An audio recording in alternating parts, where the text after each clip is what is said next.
Thank you and welcome to this YouTube channel. Make sure to be sure to subscribe.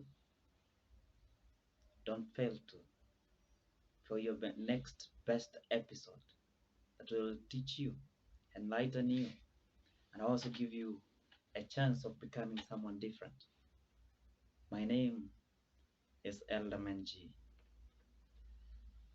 Now today I'm going to give you a story that many people will never want to hear, but those who listen to it are going to be different in their own ways. I'm going to give you a story about one young man. At 9, he had already begun to show leadership skills. At 13, he joined the army. But before he joined the army, he had to pass some tests. He was taught by one of the greatest teachers that ever lived in the old ages. He was a student of Aristotle. He was a great man. Aristotle was a great teacher, and he always told his students, learn what I teach you, and don't teach what I make you learn. Teach yourself how to use what I have taught you. This young man became one of the greatest men who ever lived in a very short time in his life. His name is Alexander the Great. This young man was born in the royal palace of King Philip II of Macedon. He was taught politics, he knew politics, he practiced politics, medicine, everything, call it, name it, philosophy, name it. Alexander the Great showed his intellect when he was 13. His father was expecting some emissaries from the greater Persian kingdom, empire, the vast empire that was ruled then by Artaxerxes and then King Darius. However, something strange happened.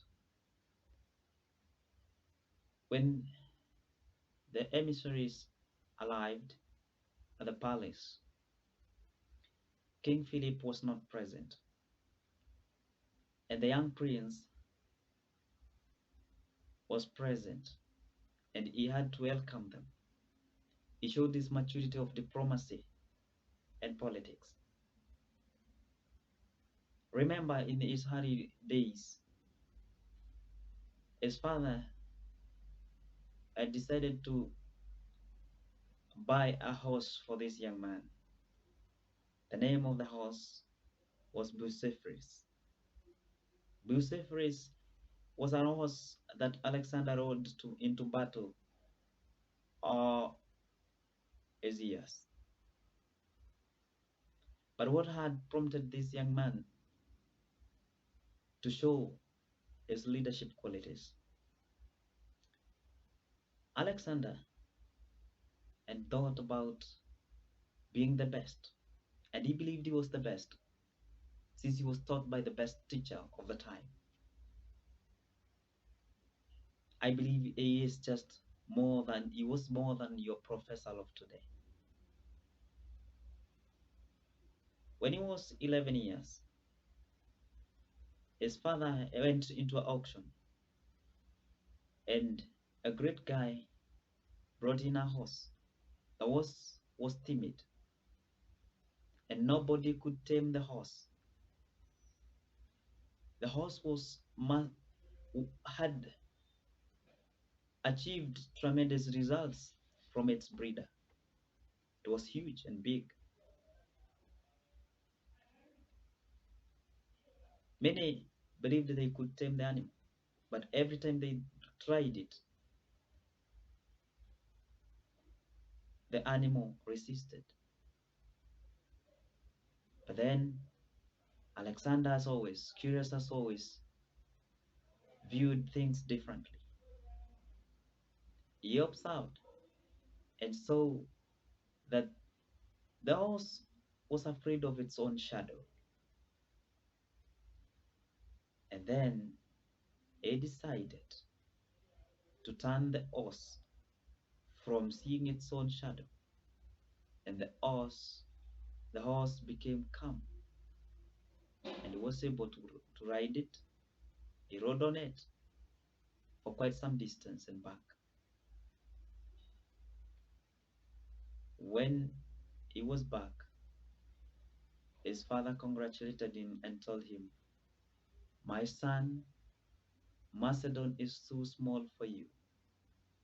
Get yourself an empire, big enough, large enough, that you can conquer."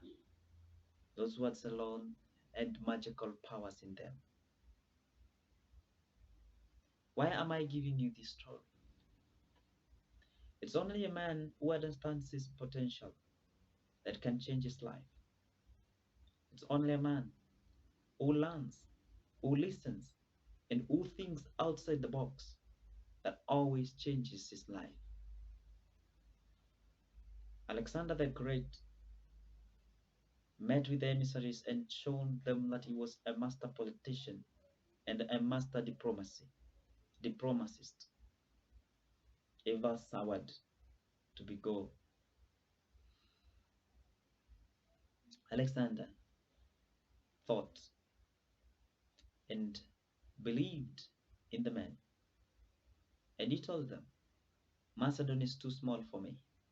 I am going to come for your kingdom, for your empire,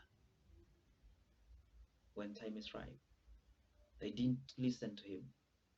They thought he was joking. But Alexander was great.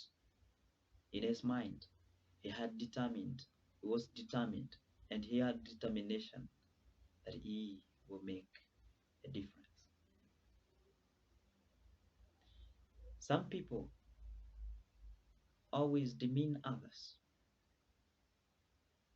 In politics, one must know that human politics is more than the state politics.